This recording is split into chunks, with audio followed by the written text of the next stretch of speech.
Hey everybody, welcome to No Story is Sacred. If you've never listened before, basically we're four siblings who grew up talking about the art of storytelling. Now that we're adults, we're still talking about it, and we're inviting you to join the conversation. I'm Brendan, and I didn't have to fight 7 evil exes, so I think I'm winning at life here. I'm Pippin, and I'm a little bi-furious. Ooh! Best line in the movie. I'm Alex, and I've got a highway in my brain. Ooh. And I'm Kat, and am I the only one who would really love to get onto that evil ex's mailing list? They clearly have like a group chat. I'm into that. For those of you who haven't gotten the references so far, today we're talking about the 2010 movie and comic book series Scott Pilgrim vs. the World, so spoilers abound. If you want specific content warnings about the things we may talk about, check out the show notes on nostoryissacred.com. Now, for those of you who've never watched Scott Pilgrim, the summary according to Google is, as bass guitarist for a garage rock band, Scott Pilgrim has never had trouble getting a girlfriend. Usually, the problem is getting rid of them.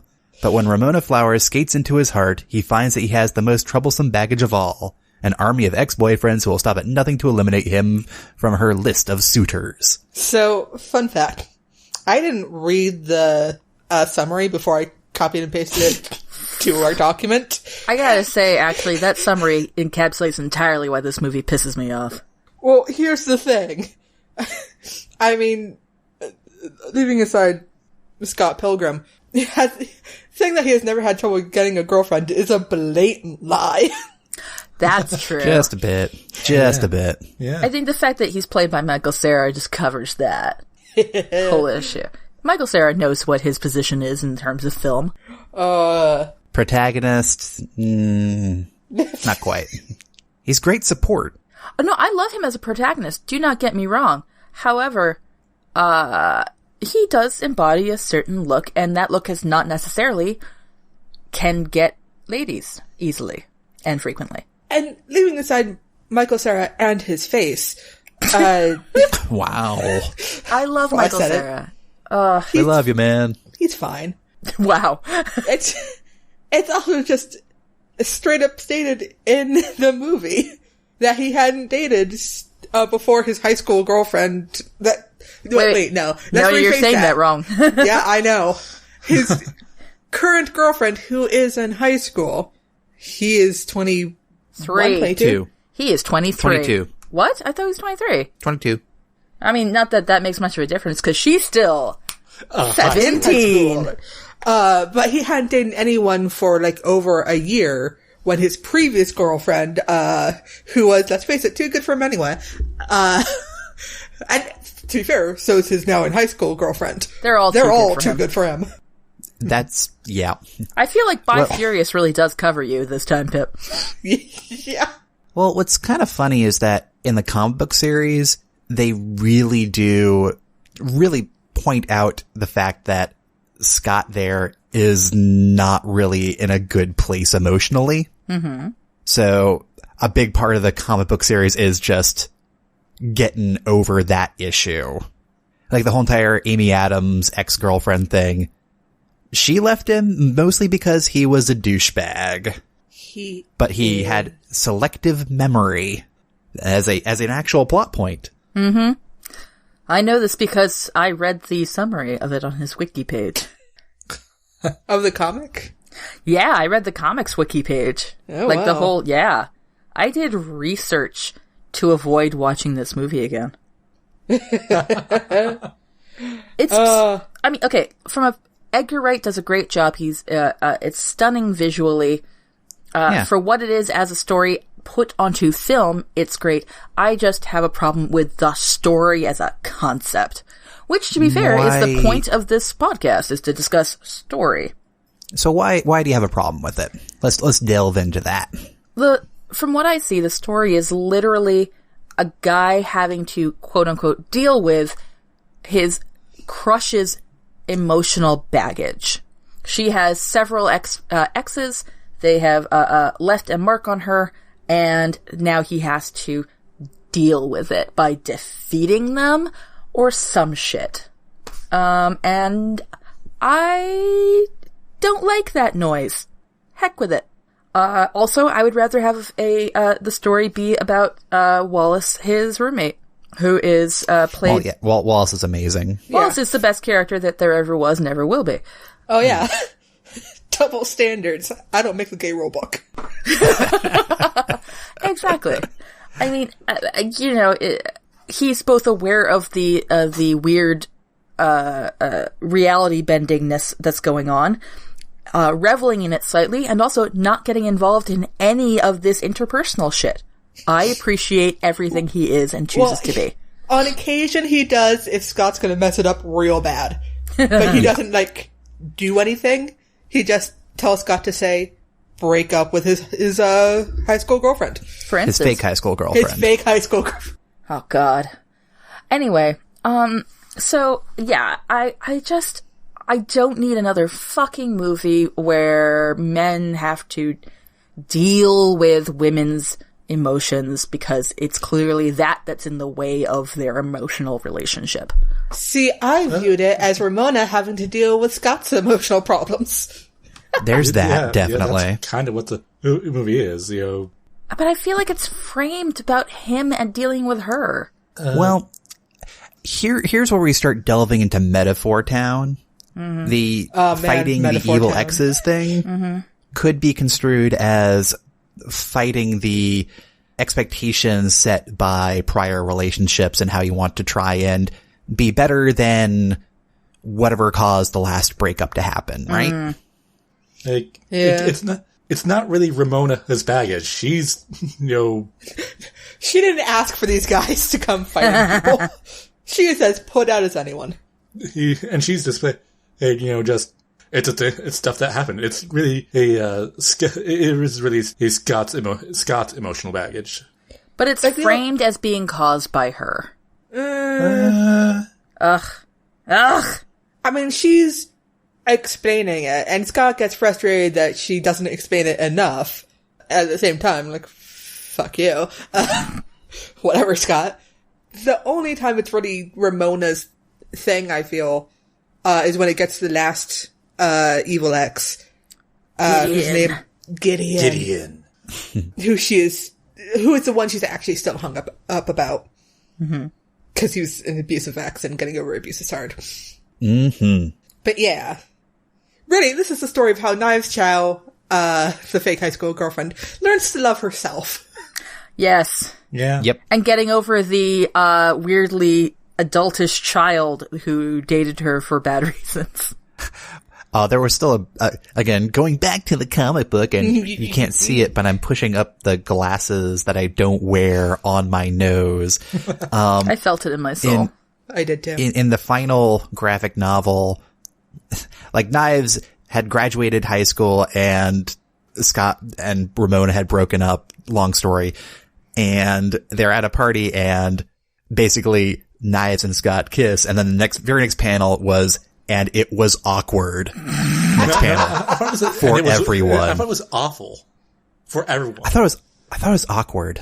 Really, guys, I'm not seeing a difference here. No, it was awful for everyone, including you. The reader.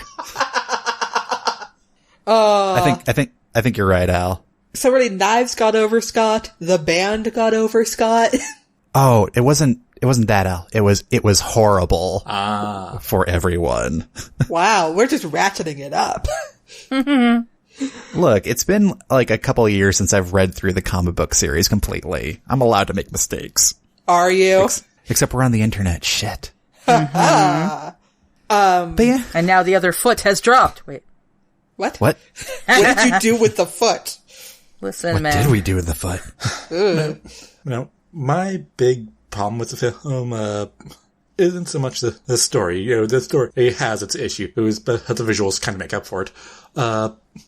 It's that, Michael Cera makes a great Scott Pilgrim, and the woman playing Ramona Flowers, I forget her name, made a great Ramona Flowers. They absolutely had no chemistry. That's a good point. None at all. And a lot of the believability of why would anyone date Scott Pilgrim requires that, like, oh, you know, they've got a weird kind of chemistry going on. But, you know, instead it's like, oh, hey, Scott, and okay. And it's Mary Elizabeth Winstead. Thank you. All right. Here's the thing. Leaving aside why would anyone date Scott, I'm struggling with why would anyone even hang out with Scott. Yeah, he is kind of a, was it man-child? Man-child, and just not very interesting. Mm-hmm. Like, he had nothing going for him. It reminds me of the same problem as, fucking, why is, Holden Caulfield anybody I should give a shit about? You know? Oh, to be great. fair, I think I'd hang out with Scott Pilgrim over Holden Caulfield. Yeah, Holden Caulfield. same. Well, that's because Holden Caulfield's actively a dick. But it's like, it's privileging men's voices. Etc. Huh? What? What was the, I'm sorry. Really I was being, it's privileging men's stories and and that's why we should find them interesting, because they're a dude who wrote a story. Because a man told the story. Yep! And his life is super interesting, isn't it? Which I realize there's a bunch of dudes who may be listening to this right now as I'm talking that I'm related to. But but I'm not going to apologize because that's just not how I feel tonight. Well, we ran into a tangent and about Holden Caulfield. Well, here's the thing. Holden Caulfield's concept as a character becomes vastly more interesting when you transfer those aspects of those aspects with a female character and something like go on. Yes. Most stories are more interesting with a female character. Boom! I said it. Thank you! If only because we haven't heard the stories yet. Yes. But also, I'm just not sure why I should give a living fuck about Scott's point of view, or Holden Caulfield's, or fill in the black male character. I'm done. At the same time, hey, we should also be encouraging of stories that explore male characters actually exploring emotion and responsibility. Huh? Damn it! God, yeah, sure. Fuck. Have your good point. Take that. Boom. I feel God is a woman in this Chili's tonight.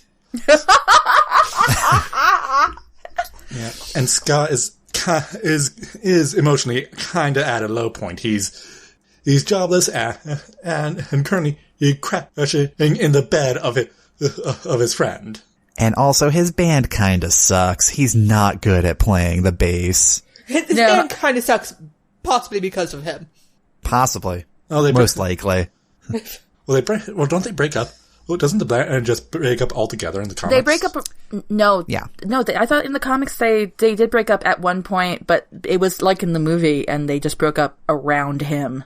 Kinda, yeah. Well, Steve Stills was actually the talent, and I believe Kim was actually good as well. Do I need to read the comic? No. The comic's good. Yeah. No.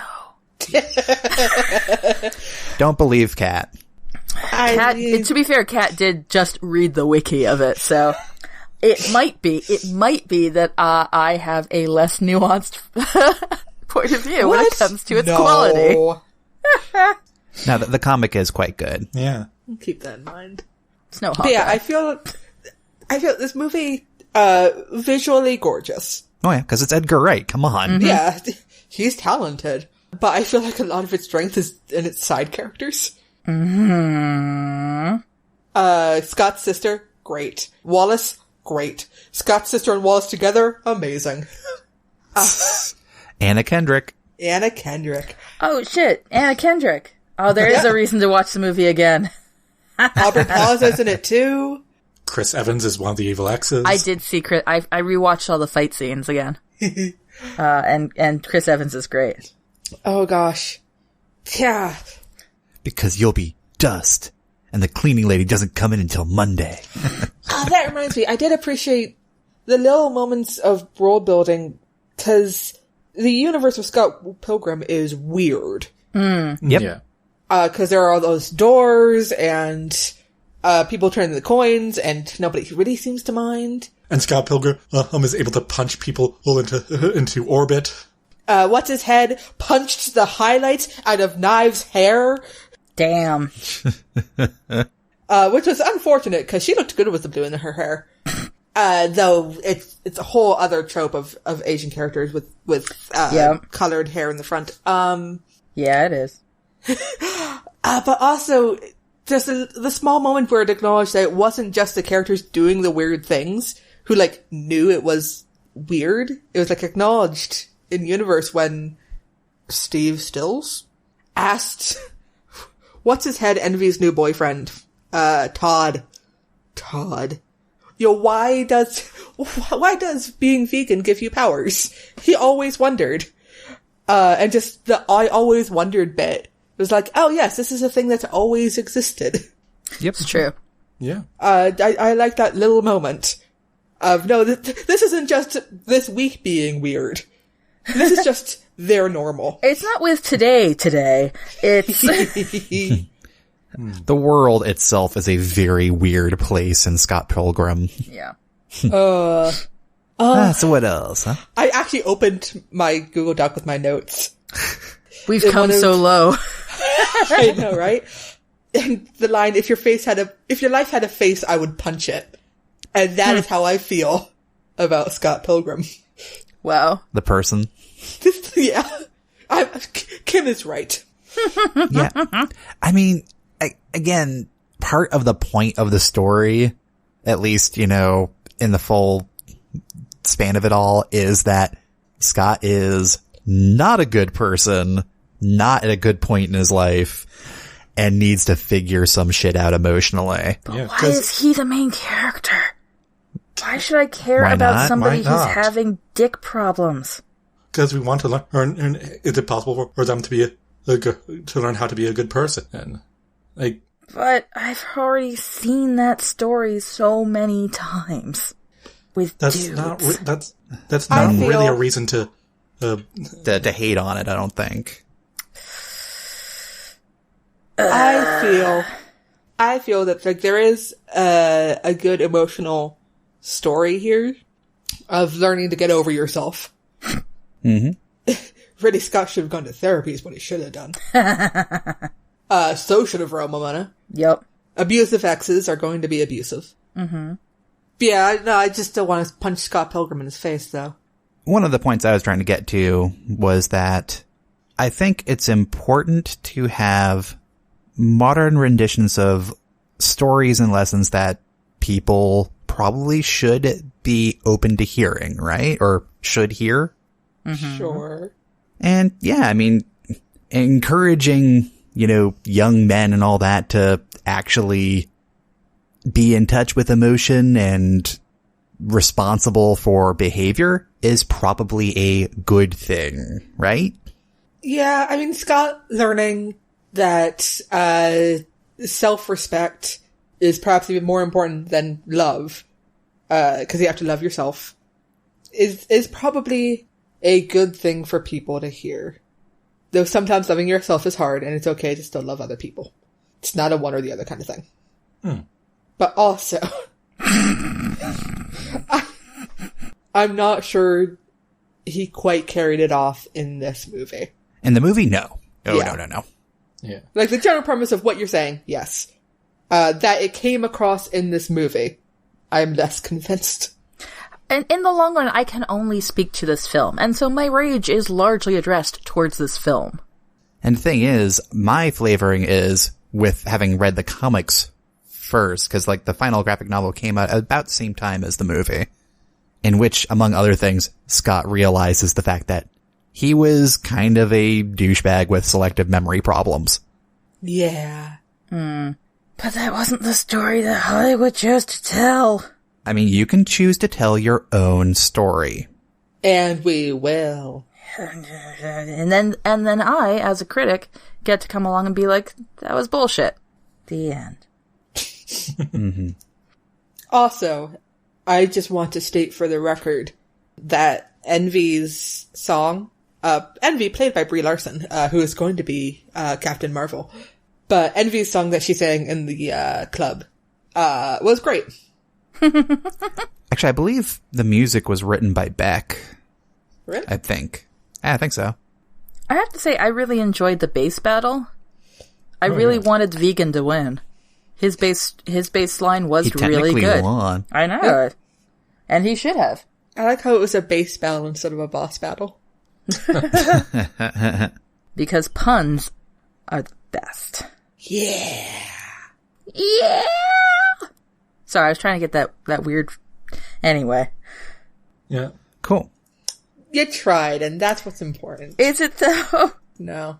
And it's also funny that Nega Scott, the opposite of Scott Pilgrim, is a pretty chill and nice guy. Yeah, they're gonna get brunch later. Is Nega Scott in the movie? Yeah. Yeah, but briefly, it's kind of a joke. Because he's a fairly serious character in both the games, in both the comic and the games, isn't he? Because there's actual computer games. Comics, yeah. And computer game, I believe, singular. Yeah. All I know is that the wiki page had a lot of the sprites up. Apparently the sprites are super cool. Look at me using gaming lingo. Anyway, so I think we've talked at length about the film. I mean, there's not much to talk about it. Scott fights the evil X's and wins. Yay. Spoiler alert, he and Ramona end up together at the end. The end. Yeah. And Scott and Nega Scott, his evil self, agree to go to brunch. It's debatable whether anyone ever sees them ever again. And really, if no one ever sees him again, based on the movie, they're probably all better off. I feel really mean saying it, but I'm not sure I'm wrong. I mean, young Neil probably played the bass better. I mean, Scott admitted he played the bass better. Oh yeah. So let's segue on into things we'd change. Shall we? I feel like there are a lot of obvious answers. So I would like to get my obvious one out of the way before someone else takes it. God damn it. So, I'm sorry.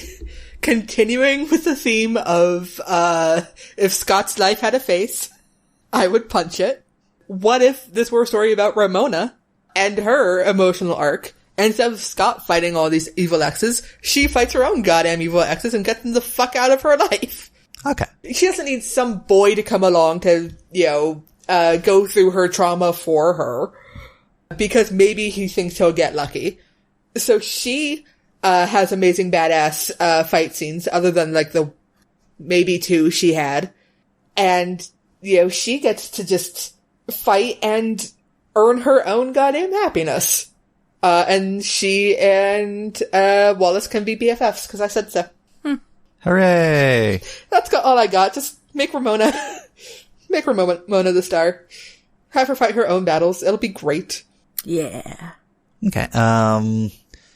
What else would we add or do with that as a concept? Like, how would that affect, like, I can't imagine the evil League of Exes, going after her. Like, does she, like, kind of go after them almost like a Kill Bill list?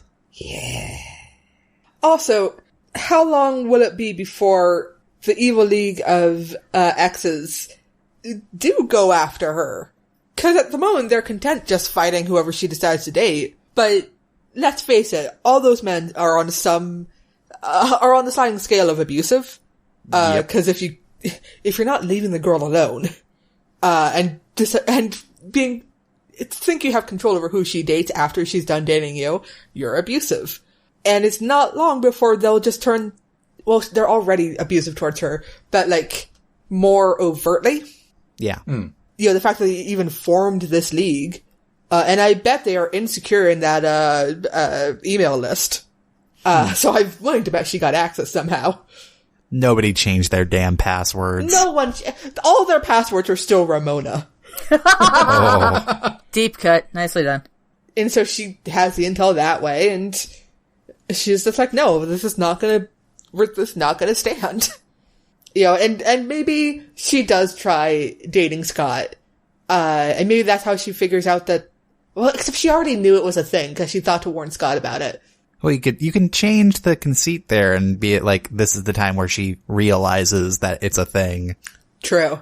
Because Scott's a bit of an idiot, so he probably shares the fact that, shares the email or something like that. It's like, yeah, I got this email. Weird. Oh, yeah. And so she goes and defeats the evil exes, and it's a metaphor for her, coming to terms with her own trauma and past. And maybe at the end she still decides to try dating Scott. Maybe at the end she doesn't. Because, she wants time to herself without any partners around. Because they've kind of been a shadow over her for a while. And maybe she just wants to go to a party without an awkward dude hitting on her. Hooray. Cool. So who is next? I want to explore the world more. Forget this petty bullshit.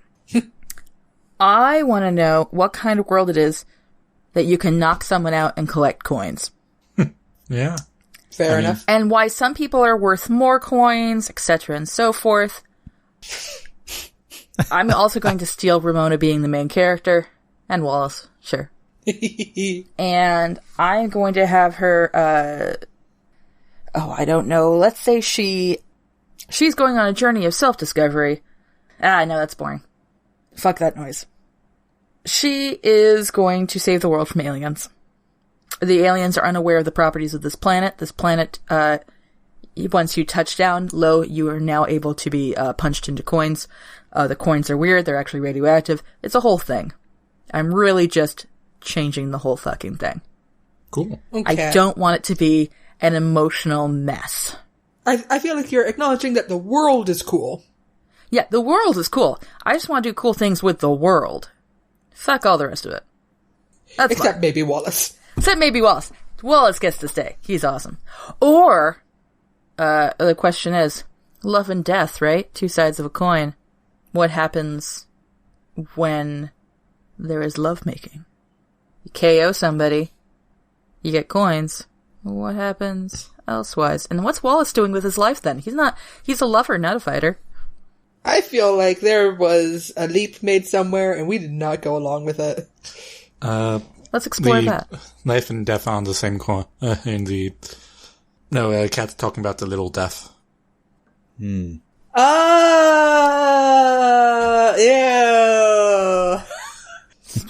Damn it. No, I got there and it was disgusting. Damn it! I was really proud of that.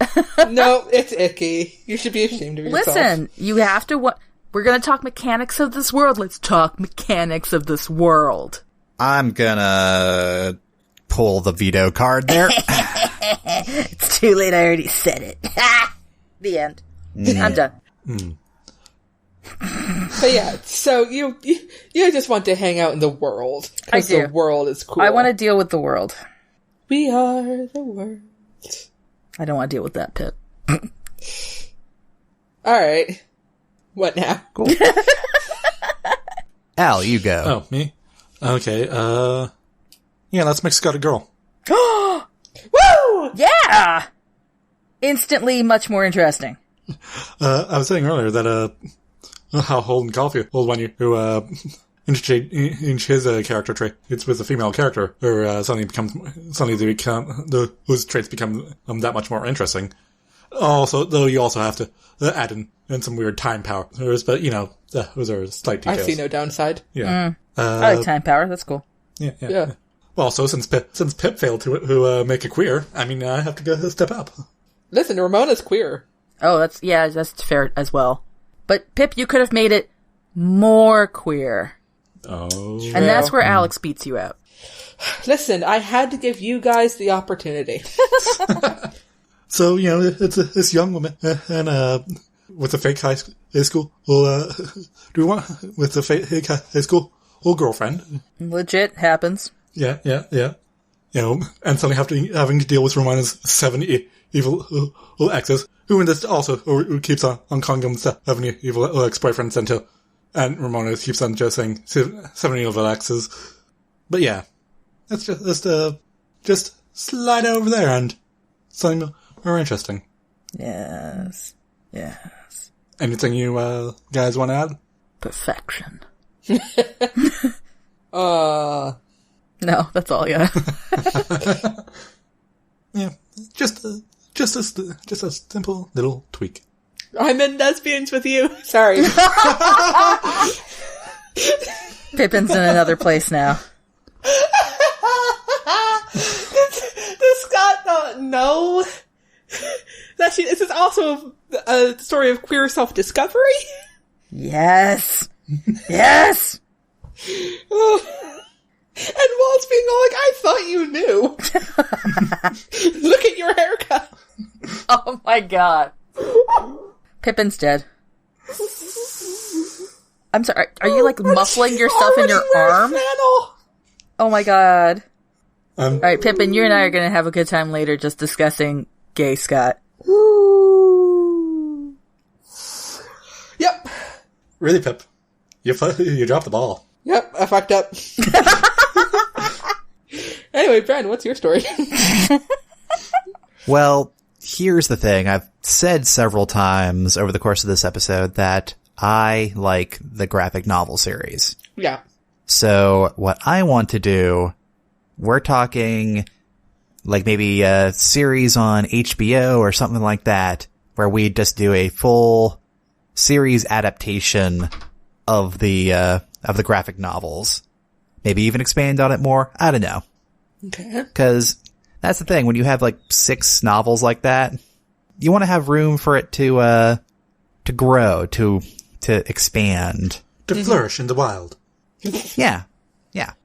And contrary to Kat's grumblings there, I still think it's important to have positive male role models on TV and film and all that the young generation can aspire to in a positive light.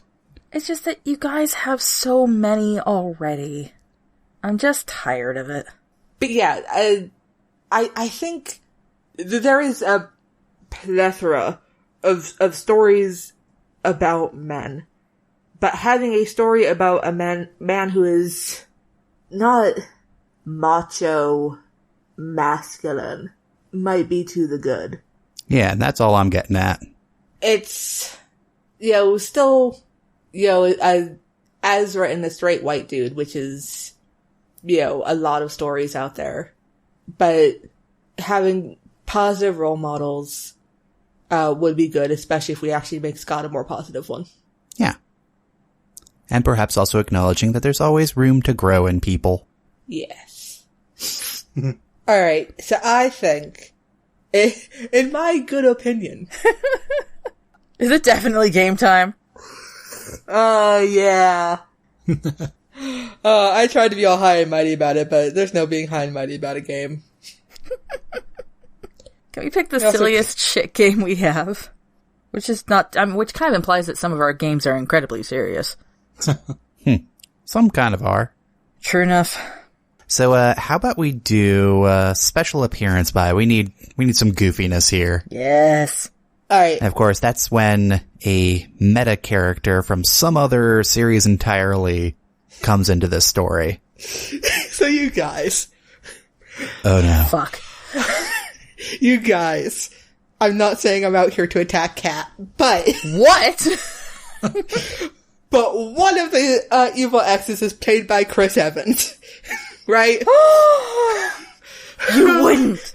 Who is Captain America. You bitch. Who himself has an evil ex. You monster.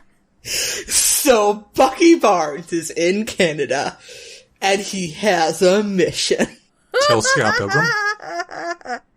He's been activated to kill Scott Pilgrim? I mean, that seems like in line with Scott's life, yeah. I mean, Gideon would probably outsource. Yeah. That does seem accurate. Oh my god. Oh my He could gosh. have a dance-off. Cause Bucky Barnes in like 1938 or whatever could dance. Yeah, but that's not the Winter Soldier. He's got the training, Pip. He's a master of disguise.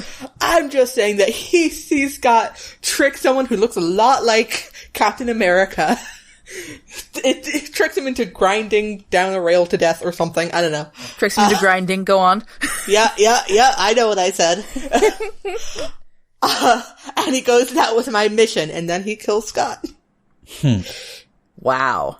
So that was attacking Cat, getting my own ending. And then, also, those Captain America, so you're in detention videos are even in Canada. Oh, God damn it.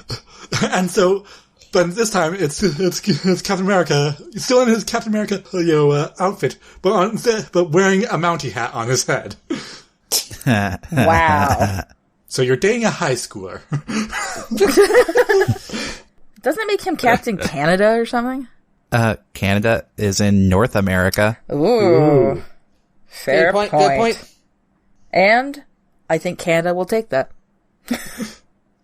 We accept this. All right, Pip. I grudgingly accept that this is a viable plot. I win. You bitch.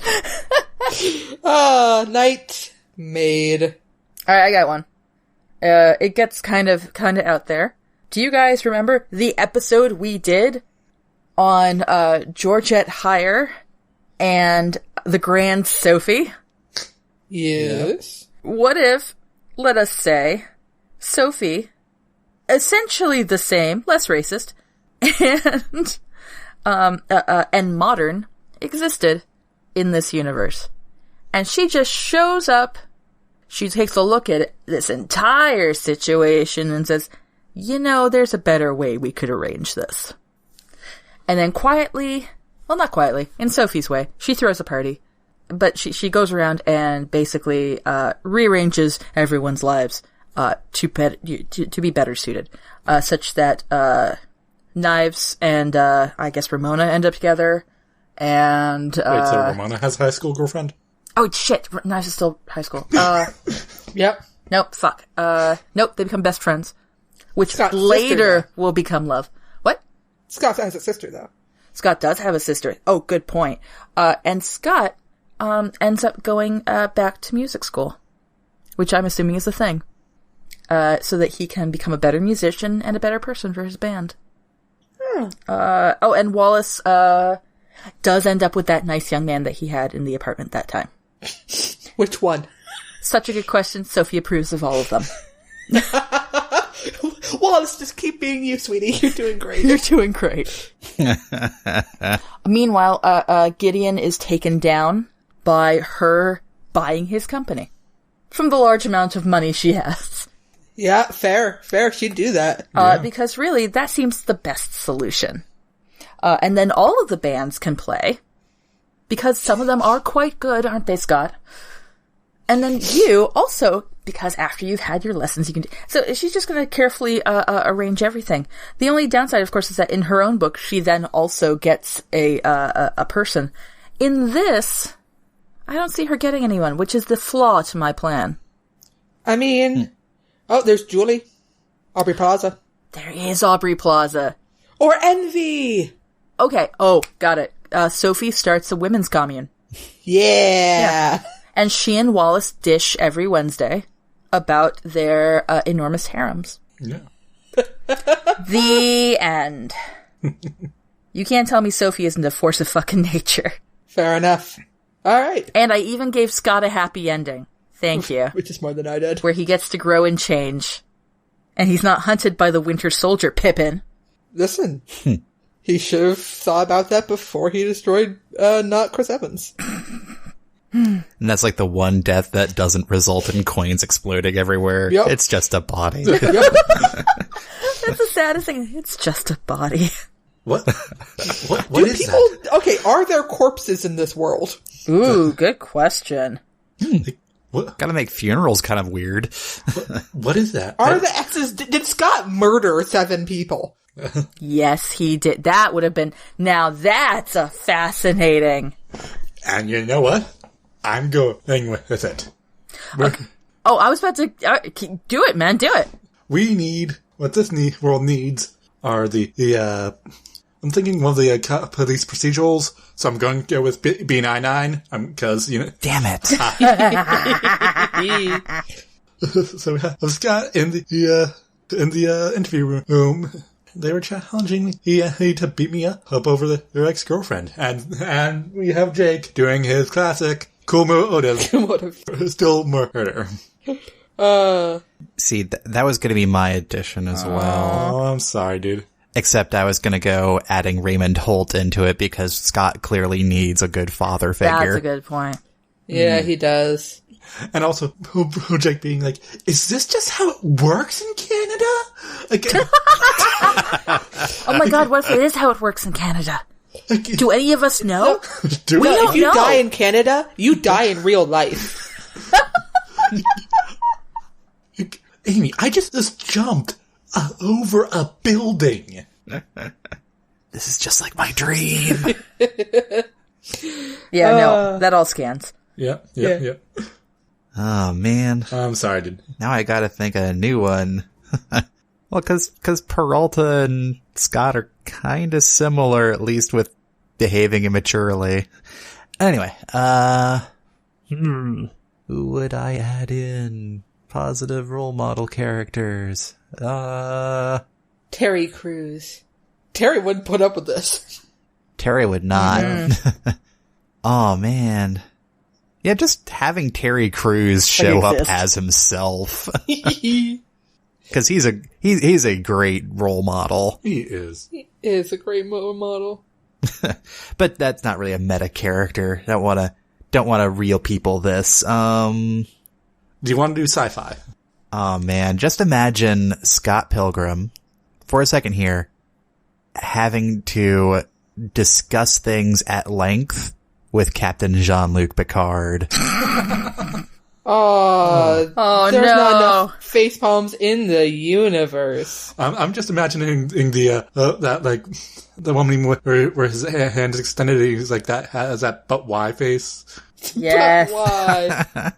Because here's the conceit: somebody loaded up Scott Pilgrim versus the World in the holodeck. Oh my god. But then, of course, they flew through an ion storm, that's what happens. so now they're stuck. Like you do. That's what happens. You fly through an ion storm. And it's Jean-Luc that gets trapped in it. And it's not even his. It's Barclays. It's Ensign Barclays. Frickin' Barclay. So, so you have Captain Jean-Luc Picard having to sort out all this bullshit. And he doesn't do great with kids. Nope. True. So this is... Get off the bridge, Wesley. So he's already... Oh my god. He has to be a father figure to this dopey fucking kid. Because otherwise he can't escape the simulation. And of course, because of that ion storm, the safeties are off. Well, yes. He could explode into a pile of coins. Why do they even have the safeties at this point? There was a dream, Pip. The Avengers Initiative. Don't question my narratives. No, it's what I'm here for. I can't question your narratives. Whose narratives can I question? Such a good question. Frank. Fuck Frank. You can question Frank's. Gwendolyn. Don't date a high schooler, Scott. What is wrong with you? Was this appropriate in the 20th century? No, Captain. It was. Thank you, Mr. Worf. And meanwhile, Riker coughs and tries to backs out of frame. Oh, man. Okay, I like that one a lot, actually. I can't figure out if I want him to, like, be stuck by himself or for other people to see him having this issue.